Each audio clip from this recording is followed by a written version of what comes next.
இல்ல நீ பார்த்து யாருக்கு எத்துனா கிரிக்கெட் ஆள விட்டாங்களே நான் 15 பாயிண்ட் நீ வெறும் 3 பாயிண்ட் தான் திரும்ப யாருக்கு எத்துன்னு இப்பா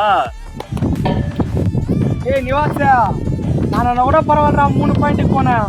எடிசன் என்ன நல்லா விளையாடுவான்டா. ஆல்ரவுண்டர் அவன் பேட்டிங்கு பவுலிங்கு பயங்கரமா பண்ணுவான்டா.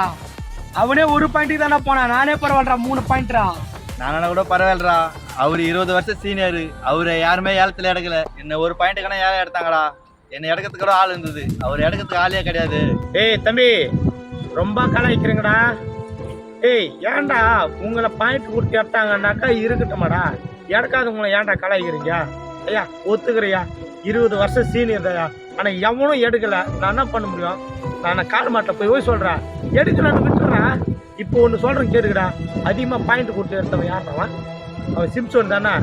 அவன் சிம்சோன் மேலே 60 பாயிண்ட் வச்சாங்கல்ல. ஆனால் மேட்ச் ப்ரெஷர் யார் மேலே தெரியுமா? அவன் மேலே தான்.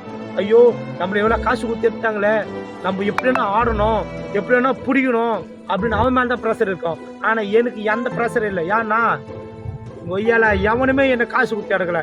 சீட்டு கூலிக்கு போட்டாக்கா லக்கி ட்ராலும் வந்தவன் நான். அதனால என்னை எவனும் கேட்க மாட்டான்.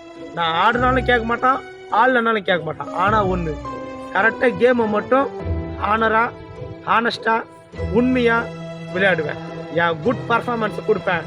இந்த வருஷம் எவன்லாம் என்ன வேணான்னு தள்ளிட்டானோ அடுத்த வருஷம் எவன்லாம் தள்ளிட்டானோ அவனெல்லாம் வந்து அவரை எடுக்கணும். அந்த சீனியாரிட்டி வேணும், அந்த எக்ஸ்பீரியன்ஸ் வேணும்னு போட்டி என்னை இடக்க வர மாதிரி நான் விளையாட காட்டி கேள்றேன். விளையாட்டுல வந்து காட்டுங்கடா.